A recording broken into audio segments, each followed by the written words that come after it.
Hello everyone, welcome to my channel. ये chapter 10 work and energy का second video lesson है। इसके पहले का जो वीडियो लेसन फर्स्ट था उसका लिंक मैंने दे दिया है डिस्क्रिप्शन बॉक्स में, आप वहाँ से चेकआउट कर सकते हैं। फर्स्ट वीडियो लेसन में ना हम लोगों ने देखा था कि वर्क क्या होता है, ओके, और फैक्टर्स कौन कौन से हैं जो वर्क डन को अफेक्ट करते हैं, ओके। और ये चीज़ें हम लोग देख लिए हैं। आज के इस वीडियो लेसन में हम लोग देखेंगे वर्क एंड एनर्जी, है ना। वर्क एंड एनर्जी क्या है, तो स्टार्ट करेंगे हम लोग। और इसके साथ ही हम लोग ये भी देखेंगे फॉर्म्स ऑफ एनर्जी, एनर्जी के अलग अलग फॉर्म्स कौन कौन से हैं उसके बारे में भी हम लोग यहाँ पे जानकारी प्राप्त करेंगे, ओके। तो बने रहिए हमारे साथ इस वीडियो लेसन में। और अगर आपको वीडियो अच्छा लगता है तो प्लीज़ इसको लाइक कीजिए और दूसरों के साथ शेयर भी कर दीजिएगा। और हाँ, अगर मेरे चैनल पर आप पहली बार हैं तो प्लीज़ मेरे चैनल को सब्सक्राइब भी कर लीजिए, ओके। चलिए हम लोग स्टार्ट करेंगे वर्क एंड एनर्जी। तो when we come home after playing we are tired, okay. जब हम लोग खेल के आते हैं प्लेग्राउंड से तो हम लोग कैसा महसूस करते हैं, थकावट महसूस करते हैं। We do not feel like doing anything, हम लोग कुछ ऐसा काम करने के लिए तैयार नहीं होते हैं। In other words our capacity to do work has decreased, okay. ऐसा क्यों होता है कि हमारा जो कैपेसिटी है काम करने का वो कम हो चुका है, हम लोगों के बॉडी में जो एनर्जी है वो थोड़ा कम हो चुका है, ओके। इसलिए हम लोग टायर्ड फील करते हैं, ओके। नेक्स्ट देखिए, when we take some refreshment, जब हम लोग कुछ रिफ्रेशमेंट लेते हैं we feel active and energetic again, और फिर हम लोग हमारे बॉडी में एनर्जी आ जाता है, हम कुछ वर्क कर सकते हैं। In other words our capacity to do work has increase, okay. हमारा जो कैपेसिटी है काम करने का वो बढ़ जाता है अगर हम कुछ रिफ्रेशमेंट लेते हैं तो, ओके। चलिए, we consider the capacity to do work as energy. तो देखिए यहाँ पे हम लोगों को एनर्जी का डेफिनेशन मिल गया, वो क्या है, capacity to do work, okay. Capacity to do work is called energy, हम ऐसा लिख सकते हैं। Thus energy is the capacity to do work, किसके अंदर कितना कैपेसिटी है वर्क करने का वो उसका एनर्जी कहलाएगा। अगर किसी बॉडी में ज़्यादा कैपेसिटी है तो इसका मतलब ये हुआ कि उसमें ज़्यादा एनर्जी है काम करने का, ओके। आइए हम नेक्स्ट पर अगर आपकी बात करेंगे, it is the energy stored in arm muscles that enables a player to throw a ball. The energy stored in a battery enables a radio to play music or a toy car to move. देखिए क्या कहा गया है, first line में क्या कहा गया ना, एनर्जी स्टोर्ड इन आर्म मसल्स, है ना। जो प्लेयर है उसके भुजाओं में जो मसल्स हैं, ओके, उसमें जो एनर्जी स्टोर्ड है वो एनर्जी उसको इनेबल करता है कि एबल करता है कि वो बॉल को थ्रो कर सके, ओके। अगर उसके मसल्स में एनर्जी स्टोर्ड नहीं होगा तो क्या वो बॉल को थ्रो कर पाएगा, नहीं थ्रो कर पाएगा। उसके मसल्स में एनर्जी स्टोर्ड है इसलिए वो बॉल को थ्रो कर पा रहा है। उसी तरह से यहाँ कहा गया है एनर्जी स्टोर्ड इन बैटरी, जो बैटरी है उसमें जो एनर्जी स्टोर्ड है वो म्यूजिक प्ले करने में हेल्प करता है रेडियो को, ओके। और टॉय कार है, टॉय कार को मूव करने में हेल्प करता है। जो बैटरी है उसमें एनर्जी स्टोर्ड है किस रूप में, तो केमिकल एनर्जी उसमें स्टोर्ड है। The player uses the energy stored in her और his muscles whereas the radio uses the energy stored in the battery. Radio क्या यूज करता है एनर्जी, कौन सा एनर्जी, तो बैटरी में जो एनर्जी स्टोर्ड है उसको यूज करता है। वहीं जो प्लेयर है वो कौन सा एनर्जी यूज करता है, तो मसल्स में जो एनर्जी स्टोर्ड है उसको यूज करता है, ओके। तो ये चीज़ें थी। आगे देखिए हम लोग नेक्स्ट पेज पे आ गए। We regarded energy as present और stored in different forms, we now talk about some of these forms of energy. तो एनर्जी जो प्रजेंट है वो अलग अलग फॉर्म में हो सकते हैं, ओके। तो वो कौन कौन से फॉर्म में हो सकते हैं उसके बारे में हम लोग अभी यहाँ पे बात करेंगे। तो आइए हमारे पास है फॉर्म्स ऑफ एनर्जी। इसमें पहला है मैकेनिकल एनर्जी, और मैकेनिकल एनर्जी में अपना दो आएगा, एक होगा पोटेंशियल एनर्जी और दूसरा होगा अपना ये काइनेटिक एनर्जी, ओके। तो हम दोनों के बारे में जानकारी प्राप्त करेंगे। थोड़ा सा हम संक्षिप्त में ब्रीफ में थोड़ा बता दें कि पोटेंशियल एनर्जी क्या होता है ना, किसी बॉडी का अगर पोजीशन चेंज होता है या शेप चेंज होता है तो उसमें जो एनर्जी आता है उसको हम कहते हैं पोटेंशियल एनर्जी। और वहीं काइनेटिक एनर्जी क्या है, कोई बॉडी अगर मोशन में है, ओके, और उसमें जो एनर्जी आता है उसको हम कहते हैं काइनेटिक एनर्जी। चलिए हम थोड़ा डिटेल में देखेंगे, यहाँ से हम लोग पढ़ लेते हैं। ओके, तो आइए हम लोग स्टार्ट करेंगे। कहा गया है if we let a stone drop from a height on a earthen pot what is likely to happen. अगर हम किसी स्टोन को ऊपर से गिराते हैं किसी मिट्टी के बर्तन पे तो हम लोग क्या पाएंगे? हाँ, the pot is likely to break. हम ये देखेंगे कि वो जो मिट्टी का बर्तन है वो टूट चुका है। ओके, या टूट जाता है। Similarly when we raise a hammer to the height of our shoulder and hit it on a plastic sheet, the sheet breaks into a small pieces. Okay, फिर यहाँ पे अगर हम हैमर को ले लें और हैमर को लेके अपने कंधे या शोल्डर के ऊंचाई तक उठा लें और उसको प्लास्टिक शीट पे हम फॉल करा दें, ओके, तो क्या होगा ना, प्लास्टिक शीट छोटे छोटे टुकड़ों में बंट जाएगा। आप यहाँ पे देख सकते हैं, पिक्चर में दिखाया गया है ये प्लास्टिक शीट और ये हैमर को उठाया गया ऊपर, और अगर इसको फॉल करा दिया जाता है तो क्या होता है, टुकड़ों टुकड़ों में टुकड़े टुकड़े में बढ़ जाता है। ओके, ये है एग्जाम्पल्स दिखाया गया है। Here the stone and the hammer can be regarded as possessing energy due to their raised height. तो यहाँ पे जो स्टोन है और ये जो हैमर है ना, इसमें एनर्जी स्टोर हो गया है। अब एनर्जी क्यों स्टोर हो गया है? क्योंकि इसको थोड़ा हाइट तक उठा दिया गया था। ओके, रेज हो गया, हाइट इसमें चेंज, तो इसका पोजीशन चेंज हुआ है, तो पोजीशन चेंज किया गया यानी हाइट तक ले गया गया, और इसके कारण इसमें ना एनर्जी स्टोर हो गया, और ये जो एनर्जी स्टोर हुआ इसको हम कहेंगे potential energy. This type of energy is called potential energy. We think of this as the energy stored in objects due to their position और कंडीशन। तो अगर किसी बॉडी या ऑब्जेक्ट का पोजीशन चेंज करते हैं या फिर कंडीशन चेंज करते हैं, ओके, तो उस बॉडी में जो ऑब्जेक्ट एनर्जी स्टोर होता है उसको हम क्या कहेंगे? Potential energy. आप सेम थिंग यहाँ पे देख सकते हैं, ये गुलेल के साथ हो रहा है। ओके, गुलेल का जो अभी ये देख रहे हैं आप स्ट्रिंग है ना, इसमें अभी इसको खींचा गया है, खींचने से क्या हो रहा है ना, इसमें एनर्जी स्टोर हो जा रहा है। ओके, तो ये हो गया अपना पोटेंशियल एनर्जी का एग्जाम्पल। लेफ्ट साइड हम लोग यहाँ पे देख रहे हैं ना, एग्जाम्पल बताया गया है, a fast moving ball can break a window glass. तो ये हो गया काइनेटिक एनर्जी का एग्जाम्पल, क्योंकि जो बॉल था ये मोशन में था, और मोशन में जब रहता है तो उसमें जो एनर्जी स्टोर होता है उसको हम क्या कहते हैं? Kinetic energy. थोड़ा सा आइए हम लोग यहाँ पे डिटेल कर लेते हैं। ओके, पढ़ लें हम लोग यहाँ पे। We can easily realise that moving objects also possess energy. जो ऑब्जेक्ट मोशन में है, मूविंग ऑब्जेक्ट मीन्स जो ऑब्जेक्ट मोशन में है उसमें भी एनर्जी स्टोर हो जाता है, उसको हम कहते हैं kinetic energy. For example, a fast moving ball can break the glass pane of a window. Window का जो ग्लास पेन है उसको ब्रेक कर सकता है कौन? Fast moving ball.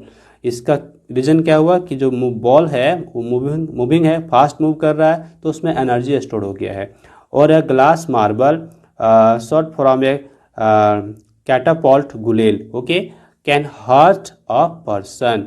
तो अगर गुलेल से, कैटापॉल्ट जिसको कह रहे हैं, अगर उससे हम लोग स्टोन को थ्रो करते हैं तो क्या होता है ना, वो भी हर्ट कर सकता है किसी पर्सन को, या फिर ग्लास विंडो को वो भी ब्रेक कर सकता है। Okay, a moving ball hitting another ball at rest can cause the latter to move. अगर कोई बॉल रेस्ट में है और दूसरा बॉल अगर मोशन में है, अगर उसको हिट करता है तो वो जो बॉल रेस्ट में है वो भी मूव करने स्टार्ट कर देगा।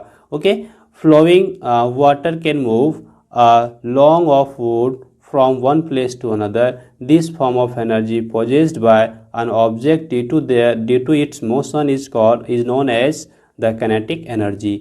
तो कोई भी ऑब्जेक्ट में जो उसके मोशन के कारण एनर्जी स्टोर होता है उसको हम क्या कहते हैं? काइनेटिक एनर्जी कहते हैं।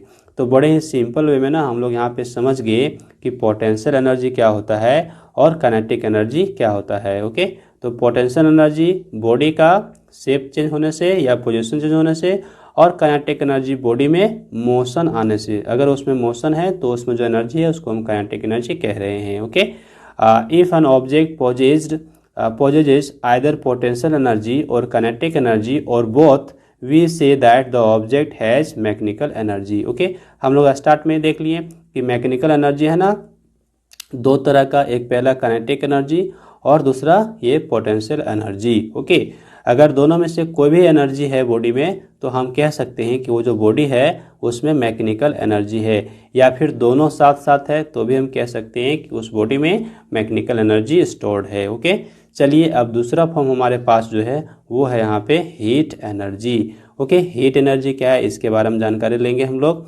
तो let us boil some water in a container covered with a light lid और observe what happens to the lid. क्या कहा गया ना, आप कंटेनर लीजिए, उसमें वाटर लीजिए और उसको हीट कीजिए और उसको एक ढक्कन से आप ढक के रखिए। ओके, और आप हीट करते जाइए। आप क्या अनुभव करेंगे, आप ये अनुभव करेंगे कि कंटेनर जो है ना, जो वाटर बॉयल हो रहा है उसमें जो वेपर बन रहा है, ओके, वो लीड को उठा सकता है।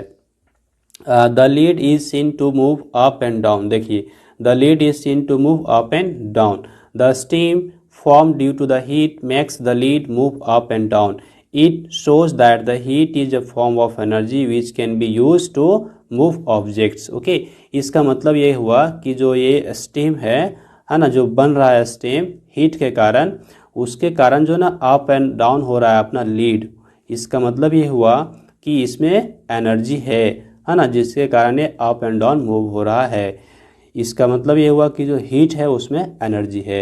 It shows that heat is a form of energy. ये क्या शो कर रहा है कि हीट जो है अपना एनर्जी का एक फॉर्म है।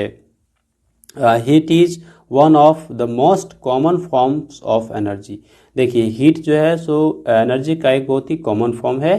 The sun's heat warms our earth and this enables it to support a vast variety of life. देखिए, सन के बारे में हम लोग सब जानते हैं। तो सन जो है ना एनर्जी का एक बहुत बड़ा सोर्स है, और इससे जो एनर्जी हम लोग को मिलता है वो हीट एनर्जी के रूप में मिलता है। और ये जो हीट एनर्जी अर्थ पे आ रहा ना, या अर्थ को गर्म रखता है, और गर्म रखने की वजह से क्या है ना, यहाँ पे बहुत सारे लाइफ पाए जाते हैं, वेराइटी ऑफ लाइफ है ना यहाँ पे पाए जाते हैं। सन में एनर्जी है उसके वजह से। The heat given out by burning of fuels is used to power the engines that run our cars, aircrafts and rockets। आप देखिए, फ्यूल्स के बारे में तो आप जानते होंगे। फ्यूल्स जैसे हो गया पेट्रोल, डीजल, केरोसिन, ओके, कोल, सीएनजी, एलपीजी, ये सब फ्यूल्स के एग्जांपल हैं। ये जब बर्न करते हैं, ओके, जब बर्न करते हैं तो हीट एनर्जी निकल रहा होता है, और जो हीट एनर्जी निकल रहा होता है उसके कारण अपना कार्स है ना, एयरक्राफ्ट्स, रॉकेट्स, ये सब रन करते हैं। ओके, चलिए डू यू नो की बात कर लेंगे हम लोग। Nowadays we have vehicles like cycles, cars है ना, buses, trains and aircrafts that can move from one place to another using the heat energy received from the sun. तो sun में जो हीट एनर्जी है उसको receive करके, उसको प्राप्त करके ये सब जो व्हीकल्स हैं ये सब रन कर सकते हैं। जैसे आप सोलर सेल का नाम सुने होंगे। सोलर सेल क्या होता है ना, सनलाइट में जो हीट एनर्जी है उसको वो इलेक्ट्रिक एनर्जी में कन्वर्ट कर देता है, और जो इलेक्ट्रिक एनर्जी है उससे अपना कुछ भी चलाया जा सकता है। कार चल सकता है, बसेज चल सकते हैं, ट्रेन चल सकते हैं। ओके, तो ये कहा गया यहाँ पे कि सनलाइट में जो एनर्जी है उसके हेल्प से ये सब व्हीकल्स को चलाया जा रहा है। ओके, तो ये था अपना हीट एनर्जी। और इसके बाद अपने पास है केमिकल एनर्जी। तो केमिकल एनर्जी के बारे में देखेंगे। When we strike a match stick against a specific portion of a match box what happens, है ना। आप मैच बॉक्स को लीजिए, उसके स्टिक को निकालिए और उसके साइड में जो केमिकल्स लगा हुआ है उसमें आप क्या कीजिए, स्ट्राइक कीजिए। आप क्या देखेंगे, जो स्टिक है वो जल उठता है। Okay, spark is produced when which gives out heat and light. तो स्पार्क जो प्रोड्यूस होता है वो क्या दे रहा है ना, हीट एंड लाइट एनर्जी हम लोगों को दे रहा होता है। इन other words, the material used on the match stick produces energy when it strikes against the match box. तो जो मटेरियल प्रेजेंट है, कौन सा मटेरियल, मैच स्टिक में जो मटेरियल प्रेजेंट है उसको जब हम लोग हीट करते हैं, स्ट्राइक करते हैं अगेंस्ट मैच बॉक्स, तो क्या होता है ना, एनर्जी प्रोड्यूस होता है। Okay, this energy is called chemical energy. इसको हम कहेंगे chemical energy. Wood, coal, diesel have chemical energy stored in them. Chemical energy stored in a battery is often used to light up a torch. देखिए, battery के बारे में हम लोग सब जान रहे हैं। बैटरी अलग अलग तरह के होते हैं, उसका डिज़ाइन भी अलग अलग होता है, शेप भी अलग अलग होता है, लेकिन जितने भी बैटरी हैं उसका काम क्या होता है, एनर्जी प्रोवाइड करना। ओके, अब ये जो बैटरी है अलग अलग पर्पस के लिए यूज होता है। तो टॉर्च में जो बैटरी है वो लाइट लाइट हम लोग को दे रहा होता है, केमिकल उसमें एनर्जी स्टोर्ड है, केमिकल एनर्जी। हाँ, ये केमिकल एनर्जी का यूज हम लोग करते हैं लाइट प्राप्त करने के लिए। उसी तरह से वुड, यहाँ पे कोल, डीजल, ये सब के बारे में बात किया गया है, ये सब में केमिकल एनर्जी स्टोर्ड है। ओके, तो केमिकल एनर्जी मतलब सब्सटेंस में जो एनर्जी मौजूद है। तो यहाँ पे हम लोग देख सकते हैं पिक्चर के माध्यम से हम लोग को दिखाया गया है, मैच स्टिक को स्ट्राइक किया गया है और ये जल उठता है और अपना आग लग रहा है यहाँ पे। Okay, heat and light produced when a match stick is स्ट्राइक्ड, chemical energy is stored in would. तो वुड में कौन सा एनर्जी स्टोर्ड है, केमिकल एनर्जी। ओके, चलिए लास्ट अब यहाँ पे हमारे पास नेक्स्ट है लाइट एनर्जी, और उसके बाद आगे है साउंड एनर्जी, और इसके बाद होगा केमिकल एनर्जी। इसके बाद हमारे पास यहाँ पे एक्टिविटी होगा, इसको भी हम लोग कर लेंगे। ओके, आइए तो पहले हम लोग यहाँ पे करेंगे अब लाइट एनर्जी। ओके, तो लाइट एनर्जी के बारे में देखेंगे। Sun is the main source of light energy. Light का मेन सोर्स क्या है हमारे पास, sun is the main source of light energy.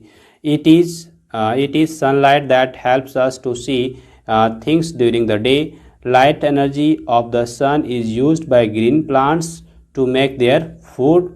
Tube lights, electric bulbs, lasers and LEDs are some of the man-made sources of light. तो ये light में energy है। Okay, और लाइट का मेन सोर्स क्या है, तो सन, ये हम लोग जानेंगे। और अभी यहाँ पे ये तो नेचुरल सोर्स हो गया लाइट का, और दूसरा अगर मैन मेड की बात करें तो यहाँ पे हमारे पास आ जाएगा ना ये एलईडीज, लेजर, इलेक्ट्रिक बल्ब, है ना, ट्यूबलाइट्स, ये सब क्या हो गया, man made sources of light हो गए। चलिए ये देखिए यहाँ पे सन को दिखाया गया है, और सन से जो एनर्जी मिल रहा है उससे प्लांट अपना फूड प्रिपेयर कर रहा होता है। Sun main source of light energy. Okay, और दूसरा यहाँ पे बल्ब दिखाया गया है, बल्ब जो कि है man made source of energy, bulb uh man made source of energy. Do you know की बात कर लेते हैं हम लोग यहाँ पे। Solar cells change light energy into electricity. जो सोलर सेल्स होते हैं वो क्या करते हैं ना, लाइट एनर्जी को किस में चेंज करते हैं, इलेक्ट्रिसिटी में चेंज करते हैं। They are often used in electronic devices such as calculators. Okay, calculators में यूज हो रहा होता है क्या, ये जो अपना है सोलर सेल्स, इसका यूज कर रहे होते हैं। Okay, their main use is in space. तो इसका मेन यूज कहाँ पे है, स्पेस में है। Where they are used to power the satellites. और इसका यूज क्या होता है ना, सैटेलाइट्स जो हम लोग लॉन्च करते हैं उसको पावर देने के लिए। तो सैटेलाइट को एनर्जी कहाँ से मिल रहा होता है, लाइट एनर्जी, जो सन में लाइट एनर्जी है उससे उसको मिल रहा होता है सैटेलाइट को एनर्जी। उसमें क्या यूज होता है, तो सोलर सेल्स यूज होते हैं। ये जो सोलर सेल्स है ना, ये लाइट एनर्जी को इलेक्ट्रिसिटी में कन्वर्ट कर देता है। ओके, और इस वजह से वो अपना पावर ले रहा होता है सैटेलाइट, और वहाँ पे अपना वर्क कर रहा होता है। नेक्स्ट हमारे पास है यहाँ पे साउंड एनर्जी। तो आइए साउंड एनर्जी की बात करें। Sound is also a form of energy. It is produced when an object vibrates. तो कोई भी ऑब्जेक्ट वाइब्रेट कर रहा होता है, वाइब्रेट करना मतलब अपने ही जगह पे हिलते रहना, वाइब्रेट करना। यू मीन आप समझ रहे ना मैं क्या करना चाह रहा हूँ। वाइब्रेशन अगर किसी ऑब्जेक्ट में होता है तो वहाँ पे साउंड प्रोड्यूस होता है। ओके, तो for example when we strike a drum with drum sticks it vibrates and produces sound. जब हम लोग ड्रम को हीट करते हैं ड्रम स्टिक से तो क्या होता है ना, जो मेम्ब्रेन है, ओके, ये देखिए आप मेम्ब्रेन को दिखाया गया यहाँ पे। ये जो मेम्ब्रेन है वो वाइब्रेट करता है, और वाइब्रेट करने से क्या होता है, साउंड अपना क्रिएट होता है। A sound produces pleasing effect only when it is not too loud and is musical in nature. कोई भी साउंड हम लोगों को प्लेजेंट इफेक्ट तभी देता है जब वो बहुत ज़्यादा लाउड नहीं हो, या फिर वो जो म्यूजिक नेचर का हो, तभी हम लोग को वो साउंड अच्छा लगता है, अदरवाइज वो फिर अच्छा नहीं लगता है। A loud and noisy sound produces a jarring and disturbing effect on us। हम लोगों को ना डिस्टर्बिंग इफेक्ट प्रोड्यूस करता है अगर ये लाउड साउंड हो और नॉइजी साउंड होता है तो। ओके, तो ये हम लोग देखें साउंड एनर्जी के बारे में। साउंड आल्सो एक एनर्जी का फॉर्म है। आप देखेंगे जो बड़े बड़े चट्टान होते हैं जिसको तोड़ना होता है वहाँ पे ब्लास्ट कराया जाता है। ब्लास्ट कराया जाता है मतलब साउंड क्रिएट किया जाता है। वो जो साउंड क्रिएट होता है ना, वो साउंड क्रिएट होने की वजह से जो चट्टान है या फिर स्टोन है वो ब्रेक कर जाता है छोटे छोटे टुकड़ों में। ओके, तो इसका मतलब ये हुआ कि साउंड में भी एनर्जी है। आप देखिए अगर जब बम ब्लास्ट होता है तो क्या होता है, वहाँ पे बहुत ज़्यादा साउंड क्रिएट होता है। साउंड क्रिएट होने से वहाँ डिस्ट्रैक्शन हो रहा होता है। ओके, तो ये समझ गए कि साउंड में एनर्जी है। नेक्स्ट हमारे पास है इलेक्ट्रिकल एनर्जी। तो इलेक्ट्रिकल एनर्जी इसके बारे में हम लोग सभी जानते हैं, ये इम्पोर्टेंट है। Okay, electrical energy it is now difficult for all of us to imagine a life without electricity, है ना। हम लोग अपने लाइफ को इमेजिन नहीं कर सकते हैं बिना इलेक्ट्रिसिटी का। सोचिए कि अगर इलेक्ट्रिसिटी नहीं होता हमारे पास तो हमारा लाइफ कैसा होता। Okay, in our day-to-day life, electricity is used to run different electrical appliances like fans, LEDs, tube lights and motors, है ना। बहुत सारे अप्लायंसेस हैं जो हमारे घर में हैं जो चलते हैं किसके हेल्प से, तो केवल इलेक्ट्रिसिटी से चल रहे होते हैं। We use electric energy to produce heat, light, sound and motion. देखिए हमारे पास इलेक्ट्रिक एनर्जी से कितने सारे चीज़ें चलती हैं। हम लोग हीट एनर्जी को प्राप्त करते हैं, लाइट प्राप्त करते हैं, साउंड प्राप्त करते हैं, मोशन मतलब गाड़ियाँ चल रही होती है, लाइट मतलब ट्यूबलाइट, बल्ब्स ये सब जलते हैं, साउंड जिस स्पीकर अपना घर में चल रहा होता है। ओके, हीटर हम लोग जलाते हैं, है ना, गीजर जलाते हैं, तो ये गीजर चलाते हैं। ये सारी चीज़ें हम लोग कर रहे होते हैं किसके हेल्प से, इलेक्ट्रिसिटी के हेल्प से। For example we use electric energy in a geyser to get hot water. Geyser में हम लोग इलेक्ट्रिक एनर्जी देते हैं तो वो हमको क्या देता है, गर्म पानी देता है। An electric bulb lights up when an electric current flows through it, है ना। इलेक्ट्रिक बल्ब जल उठता है जब उससे हम लोग इलेक्ट्रिक करंट को पास कराते हैं। An electric bell produces sound when electricity flows through it. Electric bell का क्या काम है ना, साउंड क्रिएट करना। तो इलेक्ट्रिक बेल कब काम करता है, जब उससे इलेक्ट्रिसिटी फ्लो करता है। Okay, the motion of the blades of a fan और the wheels of a electric train is also due to the electric energy. तो आप देख रहे हैं ना इलेक्ट्रिसिटी का कितना यूजेज है। डू यू नो की बात कर रहे हैं। आइए यहाँ पे है the energy of an object can be regarded as a measure of its ability to do work. Energy is available to us in nature in a number of different forms. We can convert one form of energy into another, but we can neither create nor destroy energy. We call this as the principle of conservation of energy. ये बहुत important है, आप इसको ध्यान दीजिए। Okay, कह रहा है कि एनर्जी नाइदर बी क्रिएटेड, हम इसको ना ही क्रिएट कर सकते हैं, नॉर डिस्ट्रॉयड। एनर्जी को ना तो हम क्रिएट कर सकते हैं ना ही डिस्ट्रॉय कर सकते हैं। और ये जो स्टेटमेंट है इसको हम लोग क्या कहते हैं, conservation of energy, law of conservation of energy या फिर principle of conservation of energy. ये पूछा जा सकता है कि बताइए principle of conservation of energy क्या है। तो आपको बोलना है ये प्रिंसिपल कहता है energy neither be created nor destroyed. Okay, it can be converted from one form to another, है ना। we can convert one form of energy into another. हम एनर्जी की एक फॉर्म को दूसरे फॉर्म में कन्वर्ट कर सकते हैं, बट उसको हम क्रिएट नहीं कर सकते हैं, ना ही उसको हम डिस्ट्रॉय कर सकते हैं। ओके, तो यहाँ पर नेक्स्ट हमारे पास है एक्टिविटी 2। और एक्टिविटी 2 बहुत ही सिंपल है, आप इसको खुद से कर सकते हैं। ओके, क्या करना है, आपके आसपास जो अप्लायंसेस हैं, है ना, उसको देखना है ध्यान से और देखना है क्या कि वो अप्लायंसेस कौन सा एनर्जी फॉर्म्स का यूज कर रहा होता है। ओके, आप उसको कैटेगराइज करेंगे। तो यहाँ मैं आपको ये होमवर्क में दे देता हूँ, आप इसको करेंगे। ओके, और अगर नहीं होता है तो हमको आप कमेंट बॉक्स में बोलेंगे, मैं आपको ज़रूर वहाँ पे आंसर कर दूंगा। ओके, तो चलिए आज के वीडियो में बस इतना ही, और ये अपना चैप्टर कंप्लीट भी हो गया है। तो I hope this video lesson is helpful for you, so please like this video and share with others and do some comments. Also do subscribe my YouTube channel and hit the bell icon for upcoming videos. Thanks for watching. Have a glorious day ahead.